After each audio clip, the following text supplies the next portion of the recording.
Bom dia. Bom, continuando a aula de ontem, dia 16 de julho, voltamos aqui à questão do trabalho escravo na sociedade mineradora, Brasil, né? Brasil colônia, momento de formação da sociedade, né? Com base na mão de obra escrava. Mão de obra esta que era, né? Impulsionada pelos portugueses, né? E que era feita, né? Que era feita pelos escravos vindos da África, né? Obviamente, né? Contra a vontade né? do negro, né? Do escravo, né? Então nós estamos na página 41 e vamos falar, vamos dar mais um pouco mais, né? A atenção a esse momento da nossa história, certo? Ou melhor, o momento da história do mundo, né? Porque não é só o Brasil, né? Essa escravidão, esse processo todo de escravidão, ele inicia há muito tempo antes, né? Inicia desde que o mundo é mundo, cara. A submissão né, de um ser humano com relação ao outro, né? É uma constante. Na verdade, isso é até hoje, certo? Até hoje nós temos ainda, né, essa repercussão, tá, de submeter o outro ao trabalho, né, por vários motivos, né, entre eles, no mundo moderno, que é o caso que nós estamos falando aqui, né, pelo lucro, né, pelo capital, pelo dinheiro, né. Então, nós vamos entender um pouco melhor sobre isso daí, certo? Então, o cativo, ou seja, o negro, ele, né, que trabalha, primeiramente, né, o trabalho, ele era aqui, né, a primeira economia nossa era cana-de-açúcar, ele era submetido às lavouras de cana-de-açúcar. Posteriormente, quando se achou o ouro, né, ele foi submetido à escravidão, né, nas minas, né, de ouro. Então, esse cativo, ele era submetido a uma extenuante, poderia-se dizer, carga de trabalho, em locais de grande insalubridade, onde era difícil, né, você sobreviver. E o trabalho era duro, né? Imagina, né, cara? Quer ver, ó? Galerias subterrâneas, as quais os desmoronamentos eram constantes, tá? O negro passava a maior parte do seu dia trabalhando dentro da água. Durante o período de inverno, olha, cara, dá para imaginar que loucura que era aquilo, né? Porque, veja, imagina, pensa nos dias de hoje, onde, né, o conforto que nós temos muitas vezes ainda assim, né, é insuficiente pelo aquilo que queremos. Pensa isso há 400 anos atrás, né, onde o clima, né, ele não tinha sofrido tantas mudanças como sofreu, né, ao longo né, da passagem, ao longo da interferência do ser humano na natureza, né? Os invernos eram bem mais rigorosos do que hoje. Se a gente pensa que hoje está frio, pensa 400 anos atrás estava 3 vezes mais frio do que isso, né? Pensa alguém, né, no inverno trabalhando numa mina subterrânea, onde é mais frio ainda, dentro da água, né? E suportando tudo aquilo, né? Não sei se aqui fala, mas por exemplo, a comida era uma espécie de uma ração, aquela ração lá que você compra lá para o gato, para o cachorro, né? Talvez aquela tenha bem mais proteínas do que a ração que era servida para os negros, né? Que era uma ração à base de milho seca, né? Era uma porçãozinha para sobrevivência. Imaginar que o quanto aqueles... Olha, em toda a história da escravidão no mundo, a mais cruel foi aqui. Como eu chamo a atenção, a escravidão ela ocorre no mundo desde que o mundo é mundo, cara. Desde o começo. Né? É claro, dá para generalizar em todo o mundo, em algumas culturas diferentes da outra, né? Com especificidades ao trabalho escravo diferentes, né? Cada uma tem a sua. Mas aqui por que eu considero talvez que seja uma escravidão assim mais violenta do que as outras? Porque do que em outros momentos na história. Bem, pelo um simples fato, na Europa, ou seja, os portugueses são europeus, na Europa nesse momento estávamos vivendo a Europa estava vivendo o que se chama o período de renascença. Não sei, eu acho que nós já estudamos sobre isso daí, né? O período de renascença era um período onde buscava o ser humano, trazia de volta o ser humano como o ser humano, né? Como agente transformador do seu meio ambiente, porém ser humano, né? A Renascença era uma tentativa, foi uma tentativa, né? Já que depois foi deturpada, né? De olhar para o passado, ou seja, a Idade Média, aonde as submissões também aconteciam, né? Existia também uma forma de escravidão não como aqui no Brasil, mas existia uma submissão, né, dentro dos feudos, etc., né? Existia, então, o poder, né, de alguém com relação a outros. Né? Então, a Renascença era uma tentativa de humanizar. Né? Por isso, nós temos, por exemplo, na Renascença, um humanismo, né? Onde primava, né, o direito do homem, o direito do ser humano, o direito à liberdade, né?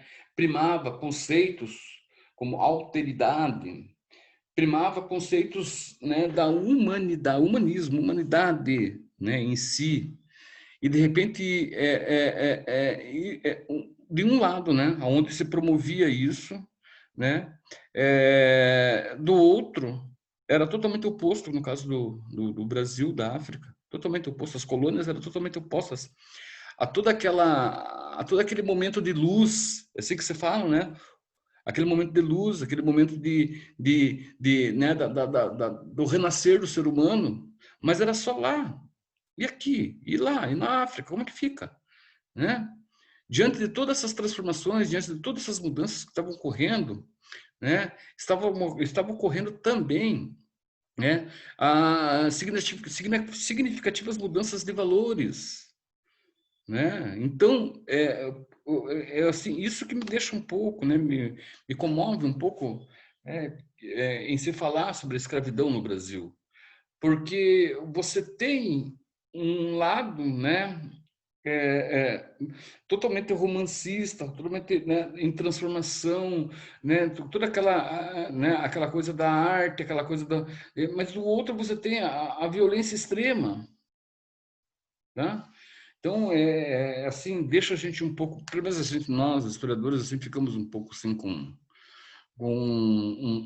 uma certa angústia, né, da história, né? Ficamos angustiados com ela, né? Porque se trata especificamente, né, de intervenção, né, do ser humano com relação a seus interesses e nada mais, né? A manobra de massa, né, é muito grande, sempre foi feita, né? E eu acho que aqui é pior ainda, tá? Mas vamos continuar lá. Assim podemos perceber que a taxa de mortalidade nas minas não era das menores, e sim, muito pelo contrário, muito grande, né? Então, o que acontecia? Primeiro, muitos morriam com complicações respiratórias, obviamente, pneumonia, por exemplo, né? Afogamento, soterramento. Tá? O cara estava lá, a 20 metros debaixo da terra lá, aí de repente dava um desmoronamento ali, e o cara morria soterrado lá. Faz-se pensar que, né, o escravo ele é um objeto, cara. Ele não é considerado como ser humano, né? Não é considerado como ser humano. Ele é um objeto. O preço desse objeto tinha valor dentro do mercado, no valor de um carro popular aí, 20 mil reais aí, né? Então, o que ele lucrava, né, para o dono lá, além daquilo que se pagou, é claro, obviamente, com lei de mercado, né? Era vantagens, morreu, né? A faixa etária, por exemplo, de um escravo, né, era de máximo 30 anos, né? Se ele sobrevivesse a isso, tá? Esse tempo, né? Ele, obviamente, que ele não teria o mesmo desempenho de um escravo de 18, de 20 anos, e ele era transferido, era fazer outra coisa lá, né? Dentro né? desse processo todo aí, tá? Né? Olha lá, o tratamento dispensado aos negros culminava com as estratégias de resistência à sociedade mineradora e escravista através de fugas, assassinatos de brancos, formação de quilombos e bandos. Obviamente, essa era uma tentativa, tá, de lutar contra, né, aquele inferno todo, certo? A partir do momento, como que ocorreu isso? Bem, ainda naquele momento, nesse momento específico da história, o índio ele passou a ter um outro papel dentro dessa colonização, dentro dessa exploração de minas de ouro, né? Ele passou a ter um papel seguinte, ele era uma espécie de, né, como ele conhecia bem a região, então ele, junto com com os bandeirantes, né, o índio, mas não todos, né, eram tribos específicas ali, né, eles tinham o papel de encontrar lugares, né, de guiar, vamos colocar assim, era uma espécie de guia, né, para a expansão dos portugueses, certo? E nessa, o índio era também, assim como o negro, era submisso. Nessa relação entre negros e índios, né, que provavelmente teve demorado muito tempo, né, até identificar, até conseguirem, por exemplo, se comunicarem, etc. A partir do momento que isso passa a acontecer, essas relações vão se intensificar. E claro que, né, eles vão olhar, né, vão perceber, né, o que está acontecendo e vamos colocar, se tornarem subversivos. A palavra subversivo, muitas vezes, ela nos remete a alguém que primeiramente, é de esquerda e etc. Não, subversidade, né, o subversivo é contra, né, é uma revolução, um movimento revolucionário contra algo que, de uma certa forma, não está, né, não é de bem comum. Alguém está sofrendo, e esse alguém se torna subversivo com relação àquele estado, né, em que essa pessoa, que esse subversivo está vivendo. Então, os quilombos, por exemplo, são exemplos de subversividade, né, exemplos de subversivos, né, do negro cativo, né, do negro que trabalha, né, que é explorado, tá? E muitas vezes aqui da Puxilana, ele não fala, mas, né, as formas de coerção com relação aos negros são muitas, né? Vou dar um exemplo para você. Olha, quando os negros vinham para cá, muitas vezes, quando se capturavam na África uma família toda, essa família, quando chegava aqui, era separada. E uma das promessas e uma das formas que o dono desse escravo tinha para mantê-lo, né, para que ele não subvertesse, para que ele né, não lutasse ali pelos seus direitos ou né, fosse contra ao que estava acontecendo, era a promessa de que um dia ele poderia voltar a ver a sua esposa, o seu filho, ou o seu pai, ou a sua mãe, né? Então, existiam modos de coerção que eram além da violência física. Então, imagina, né, cara, isso que cara, é fantástico. É isso que muitas vezes também, né, diante dessa forma de coerção, era também o que dava força para alguém suportar tudo isso, né? No sentido de um dia voltar a ver um ente querido. Olha que loucura que era isso tudo, cara. Entende? Era uma coisa que, assim, para os dias de hoje, assim, é só em filmes mesmo, né? Tem aquele filme, né? 12 anos, né? 12 anos de escravidão, é esse? Esse filme aí é fantástico, né? Ele fala um pouco sobre isso, né? Alguém, um negro liberto, músico, né? Que foi iludido e acorda, de repente, amarrado, né? Preso por uma corrente, acorda escravo no outro dia, né? E ele passa por 12 anos, né? O tempo é uma história verídica, né? Isso acontecia no Brasil também, né? Um escravo liberto, ele não poderia se distanciar, ele era liberto, mas ele não podia se distanciar muito de quem o libertou, não, cara. Né? Porque, de repente, se ele era liberto num estado e fosse para outro, era facinho para os caras pegarem, rasgarem a carta de alforria dele e prenderem de volta, né? Se torná-lo escravo de volta. Né? Continuando lá, então, lá. Havia ainda um sistema de exploração de pedras preciosas, inicialmente diante das primeiras ocorrências de veios diamantíferos.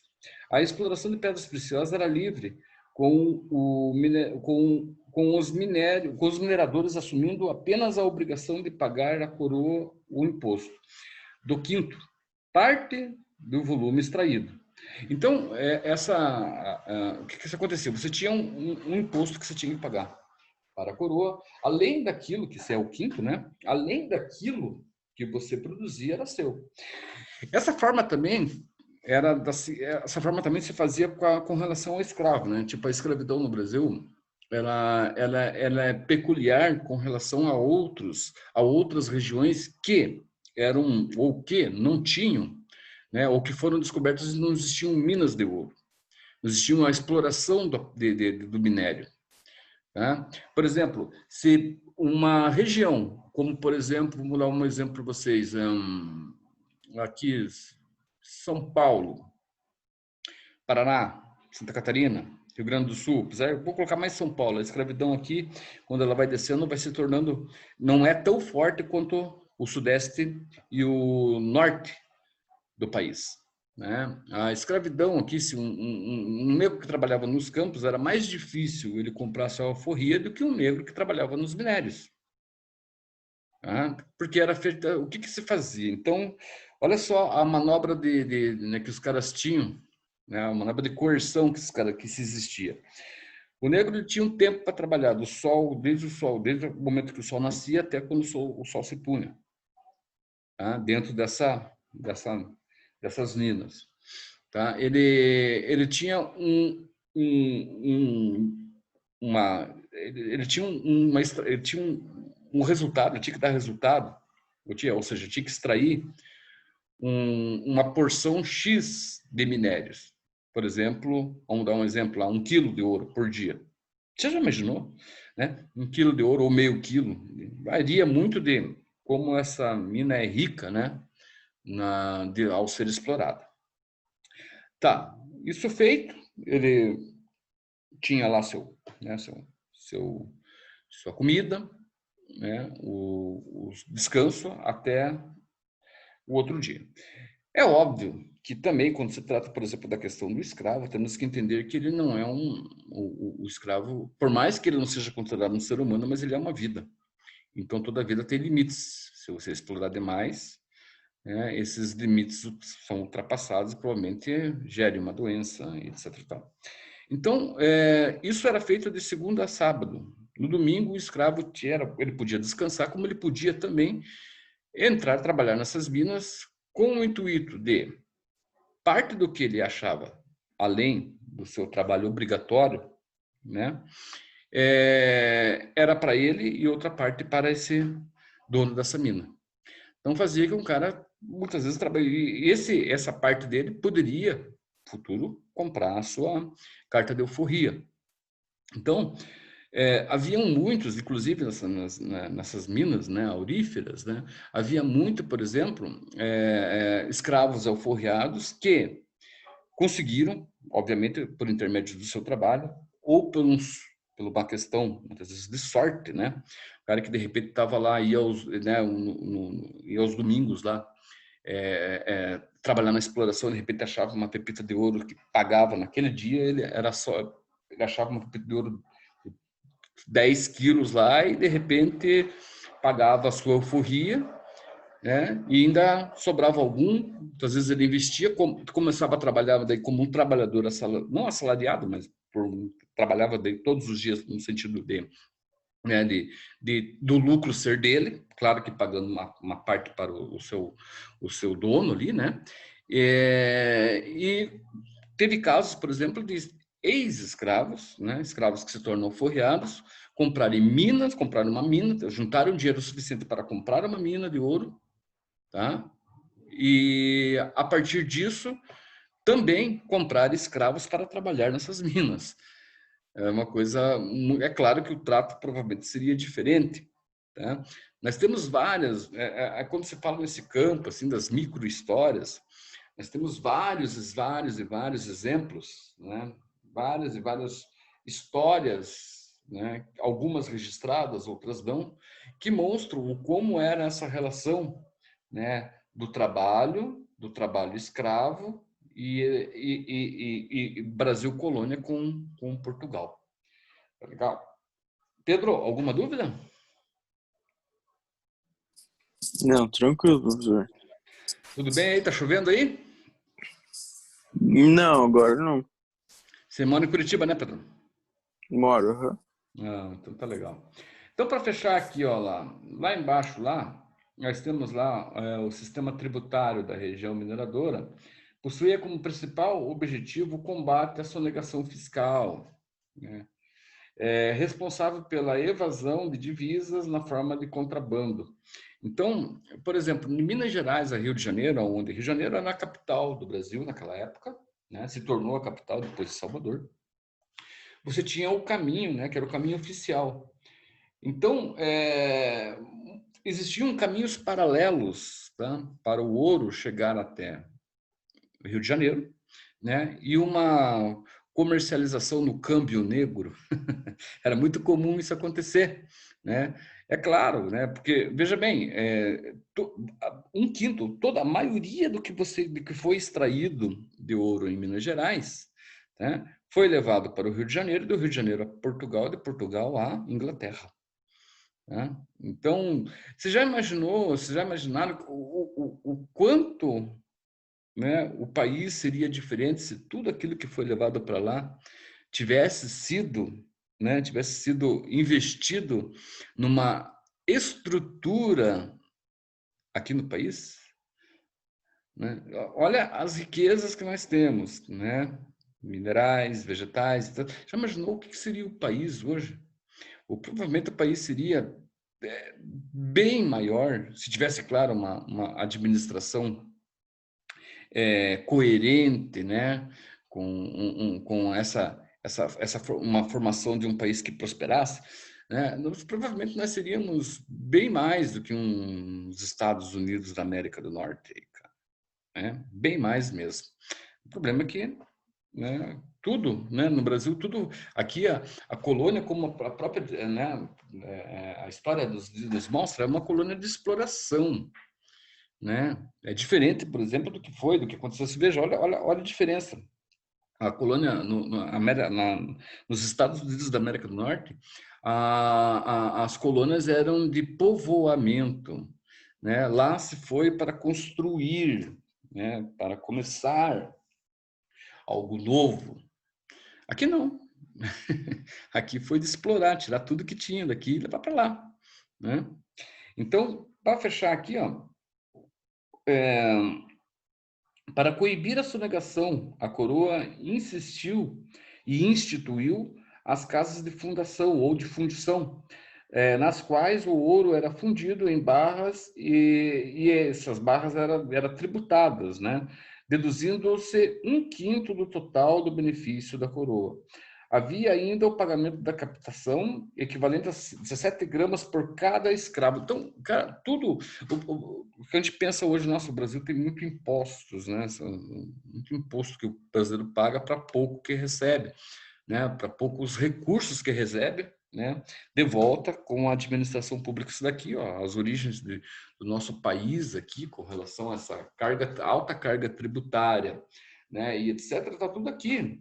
Tá tudo nesse momento. Isso daqui, posteriormente, foi passado para, né, para quando o Brasil, né, se torna o país que nós conhecemos hoje, isso com Dom Pedro II, né? Toda essa carga tributária que era instituída lá, né, nesse momento onde havia uma certa fartura com relação, né, à riqueza, né, a riqueza que provinha do ouro, tudo isso daí foi transferido, né, para o poder público, né, para as instâncias da política pública, né, para as instituições públicas. Isso fez com que, né, o nosso país se tornasse o país que ele é, né, um país que paga muito imposto, né, e recebe pouco em troca, em benefício, né? Bem, eu acho que é isso para a aula de hoje. Na próxima semana damos continuidade, ok? Obrigado por virem. Tenha um bom final de semana. Até semana que vem, ok? Tchau.